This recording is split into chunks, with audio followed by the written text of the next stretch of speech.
pour dénoncer les violences, les violations de ces droits qui sévissent partout dans le monde, et plus particulièrement les droits des femmes.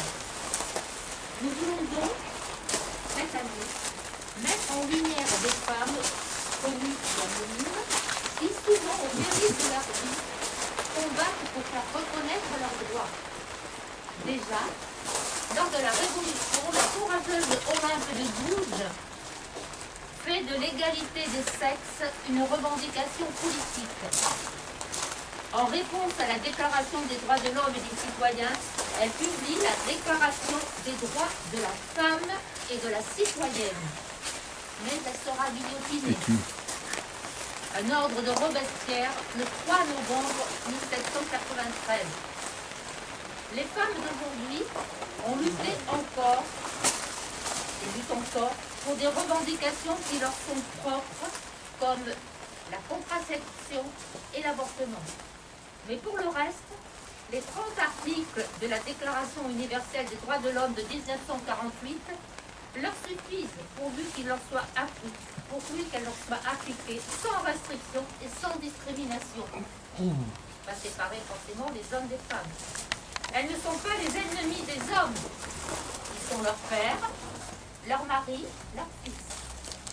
Mais elles combattent les systèmes familiaux, sociaux, économiques, politiques et religieux qui les privent de leurs droits fondamentaux et les maintiennent dans l'ignorance, la soumission et parfois l'esclavage.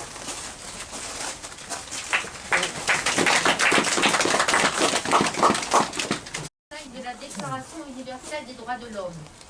Cependant, dans de nombreuses zones rurales en Afrique, en Asie, en Inde, ce sont les femmes qui portent chaque jour le souci de la quantité d'eau suffisante pour la consommation de la famille, mais aussi pour l'hygiène de tous. Il en faudrait bien un peu aussi pour les légumes du jardin et pour les bêtes également. De plus, dans beaucoup de villages, ce sont elles ou leurs enfants qui sont chargés de la corvée d'eau, souvent assez loin de la maison. De plus, dans beaucoup de villages, l'eau pour les femmes, c'est le premier des droits, le droit à la vie, à leur vie et à celle de leur famille. Or, la satisfaction de ce droit, garanti par la Constitution tunisienne, se dégrade d'année en année pour des raisons nombreuses qui ne proviennent pas seulement du changement climatique. Mauvaise gestion, corruption, mise en bouteille de l'eau privilégiée par rapport à l'approvisionnement des campagnes. En janvier 2020, les femmes de la commune d'Héroui, en Tunisie, ont organisé une marche pour l'eau vers un barrage situé à quelques kilomètres de chez elles. Non, elles ne se résignent pas. Elles ont osé une première fois. Elles continueront dans ce village et dans bien d'autres.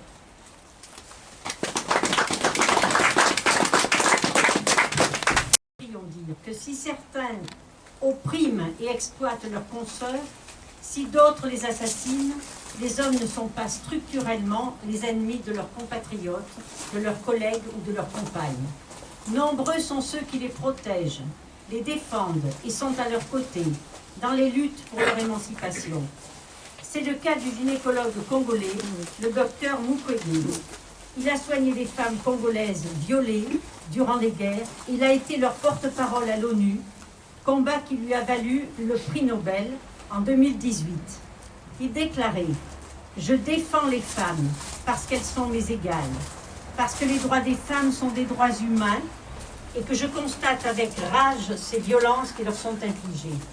Il faut se battre tous ensemble pour les femmes. » Hélas, dans certains pays, certaines femmes ne doivent la vie qu'à leur courage héroïque. Avec le docteur Mukwege, Nadia Mourad a obtenu aussi le prix Nobel de la paix en 2018. Nadia Mourad est une femme donc qui est née en 1993 dans le nord de l'Irak, au Kurdistan irakien, dans une communauté yézidi près de la ville de Sinjar. Cette population d'origine kurde n'a cessé d'être persécutée depuis une trentaine d'années et Nadia a grandi dans une atmosphère de guerre quasi permanente. En 2014, elle a 21 ans. Les djihadistes de l'État islamique s'emparent de Sinjar et des bourgades alentours. Beaucoup d'hommes et de jeunes gens qui tentent de résister sont assassinés, et les femmes et les jeunes filles sont emmenées comme esclaves domestiques et sexuelles, souvent à Mossoul. C'est le terrible sort que va subir Nadia pendant plusieurs mois aux mains de 13 propriétaires tortionnaires, violés, battus et torturés chaque fois qu'elle tentera de s'enfuir. Elle y parviendra heureusement un jour de marcher dans la ville. Échappant à son bourreau, elle trouve refuge chez des Irakiens sunnites qui lui procurent des papiers d'identité en copiant tout simplement ceux de leur fille. Ils prenaient de gros risques.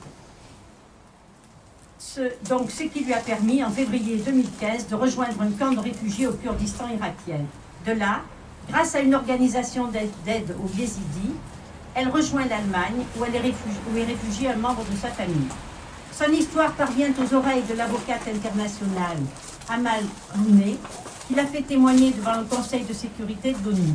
Elle est nommée officiellement défenseur de la minorité yézidi, dont le génocide vient d'être reconnu ce jour-ci, vous l'avez vu dans le journal, et plus généralement défenseur des victimes sexuelles des guerres.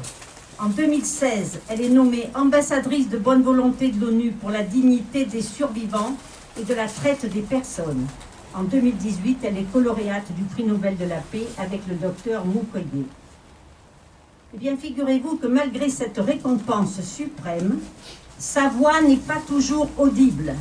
Il y a quelques semaines, le ministère de l'Éducation canadienne a fait annuler des rencontres d'étudiants avec Nadia Mourad, je rappelle, prix Nobel de la paix, par crainte d'être accusée d'islamophobie.